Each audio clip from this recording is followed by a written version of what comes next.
Welcome to Secret Story. After our evening out, we now lay in bed with none of our usual fooling around.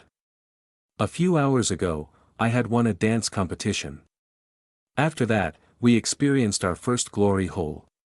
Nathan had stopped the evening, and we came back to the hotel, barely talking. We lay on our backs, and I stared at the ceiling. I had gone over and over the evening in my mind. Nathan had urged and teased me to take part in the dancing competition, and he also encouraged me once it started. Nathan had taken me into the cubicles and must have known they had holes. Nathan also encouraged me when the other couple was there. I could not see what I had done to upset or unsettle him. Are you okay? I could not go to sleep with this playing on my mind. I'm so sorry, I really am. I didn't mean for it to go that far. I really am sorry. Can you forgive me? I had not heard Nathan like this before, and I tried to reassure him. I'm fine, honestly, I'm not upset. But I should have stopped it. It's my fault, all my fault. Nathan cut me off before I could explain how I felt.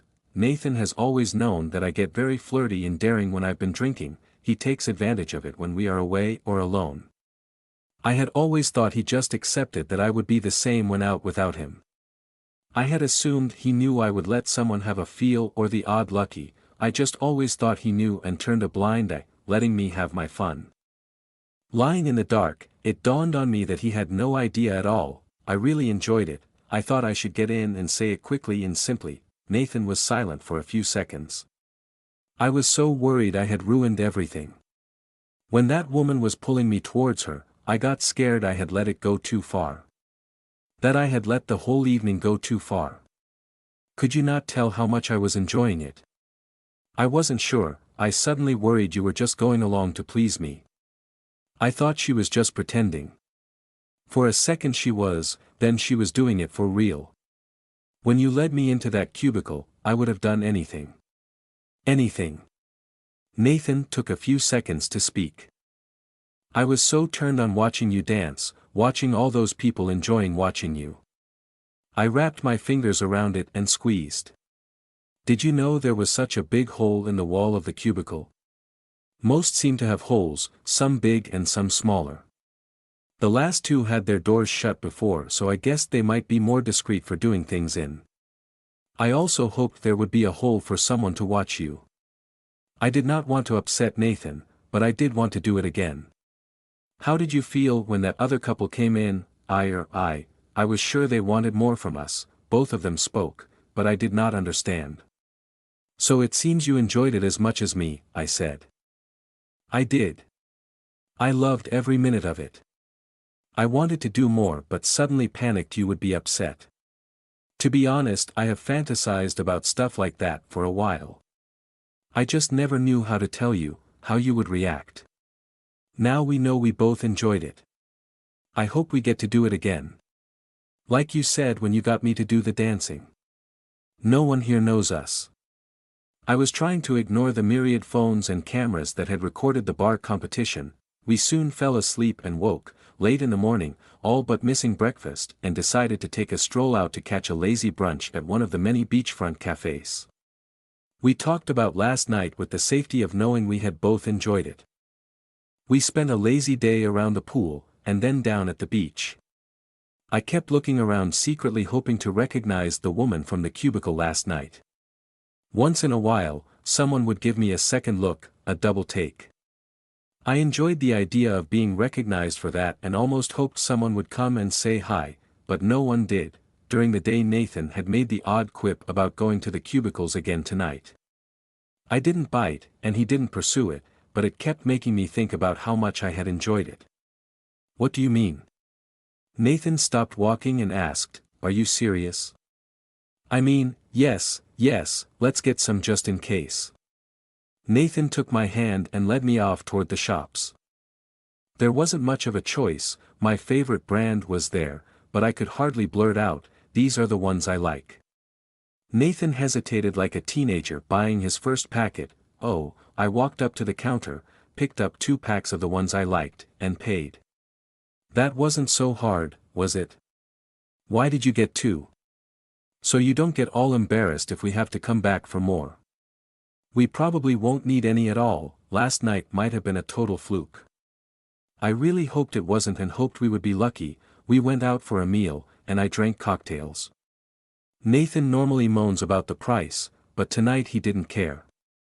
By the time we finished eating it was dark, and I was already feeling very turned on. We walked along the path that led to the toilet block. We stopped in a couple of bars. We had a beer each. There were more people about as we walked the final 100 yards or so onto the path to the beach. We walked past the toilets, it seemed too busy on the path. We walked a little way and turned back taking our time, hoping for a gap in the traffic so to speak. I looked around as we approached. I didn't see anyone we knew, and no one was watching us. I held Nathan's hand tightly and dragged him towards the door and in. Not so many cubicle doors were closed, but the end two were shut. We walked slowly along, looking into each open cubicle. An open door between two closed ones had a foot square hole in one wall and a smaller rough round hole in the other. We looked at each other and slipped inside, locking the door behind us. My heart was pounding in my chest. Are you sure about this? I was glad to find it seemed as clean and fresh as yesterday. I could easily flash or let someone see and feel me.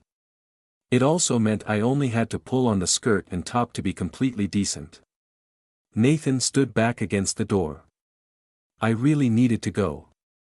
I could not see anyone in either cubicle next door. I motioned Nathan forward. I guessed the stranger was older. Suddenly, there was a pool of light around me from Nathan filming with his phone. No one took the stranger's place, and I still could not see anyone through the other hole. I started to feel a bit creeped out by the empty, rough hole, knowing someone must be just watching. I upstood. Nathan had stopped filming.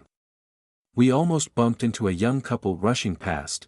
We stepped out and watched them go into the last cubicle. The door next to it was now open and we hurried along and closed ourselves in. It was much darker here. The only light in the building was over the entrance door. In the gloom the huge cut out between this and the last cubicle was visible. We heard a zipper, shuffling of clothes and whispered voices. I could hear a whispered conversation, I was sure, in English. A short while later, another match struck, and more light flooded through. I could still see next door and was pleased to see she was now watching us. In the gloom, she looked really pale. I would have said she was no more than a teenager, very pretty with long streaked blonde hair. She had big eyes. I winked at her and was pleased to see her smile. She definitely didn't know what she was doing and looked very inexperienced. I had such an urge to show her how to do it properly. She was watching me the whole time. We were close enough that her man must have been able to watch, too. Her eyes darted between me so proudly on offer to her. I started counting to 20, Nathan pulled back from the hole and asked me what was wrong. Nothing. I was really hoping for more from them. Nathan turned off the light on his phone. It was suddenly very dark. In the cubicle next door, I could hear whispered voices, an urgent discussion perhaps. Then the door creaked and I assumed they had fled the scene. We made sure we were decent and walked quickly outside. I noticed about half of the cubicles were closed now. Let's go to the late bar. I'd just like to watch and have some fun. I'm getting blue balls this evening, so be ready for a good seeing to when we are finally alone. As soon as we headed off along the path, I was aware of a couple catching us up. Hello. Hi, I wanted to say before. Could you show me how to do that, please? Turning around, I recognized the girl from the cubicle moments ago. Under good light, I could see she was absolutely beautiful. To be continued.